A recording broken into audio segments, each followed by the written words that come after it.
മുഖ്യമന്ത്രി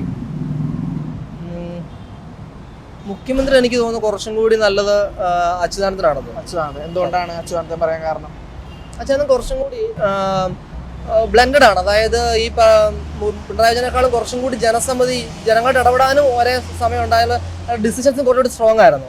ഒരേ സമയം ഇപ്പം എന്താ പറയുക, ഇപ്പം ഈ മൂന്നാറിലെയൊക്കെ ഇഷ്യൂസ് പോലെ പട്ടയത്തിൻ്റെയൊക്കെ പ്രശ്നം അയാൾ വളരെ സ്ട്രോങ് ആയിട്ട് ഹാൻഡിൽ ചെയ്യുമ്പോൾ അറ്റ് ദ സെയിം ടൈം ഇയാൾക്ക് പാർട്ടി പ്രവർത്തകരുടെയിലും ആളുകൾക്കിടയിലും ഒരു ജനസമ്മതി ഉണ്ടാക്കിയെടുക്കുക എന്ന് പറയുന്നത് അത് ഭയങ്കര പാടാണ്. ഒരു പൊളിറ്റീഷ്യൻ വളരെ സ്ട്രോങ് ആയിട്ട് നിൽക്കുക, അറ്റ് ദ സെയിം ടൈം ജനസമ്മതി ഉണ്ടാക്കിയെടുക്കുക എന്ന് പറയുന്നത്.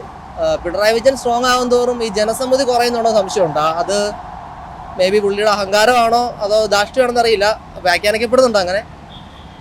അത് ഈ പറഞ്ഞ കണക്കാണ്. ഇവർ രണ്ടുപേരിൽ ആരെയാണ് കൂടുതൽ ഇഷ്ടം? എനിക്ക് ഇവർ രണ്ടുപേരോടും പ്രത്യേക വലിയ പറയത്തക്ക താല്പര്യമില്ല. അങ്ങനല്ലേ, എനിക്ക് ഞാൻ എൻ്റെ ഒരു കാലയളവിലുള്ള ആളല്ല എങ്കിലും നയനാരുടെ ഒക്കെ ഒരു പീരീഡും ആളുടെയാണത്. ഈ അടുത്ത കാലത്ത് കുറെ വീഡിയോസ് ഒക്കെ അങ്ങനെ അയാൾ താല്പര്യം തോന്നിട്ടുണ്ടെന്ന് അല്ലാണ്ട് ഈ പറഞ്ഞവരുടെ എനിക്ക് പേഴ്സണലി പൊളിറ്റിക്കലിയോ അല്ലാണ്ട് ഒരു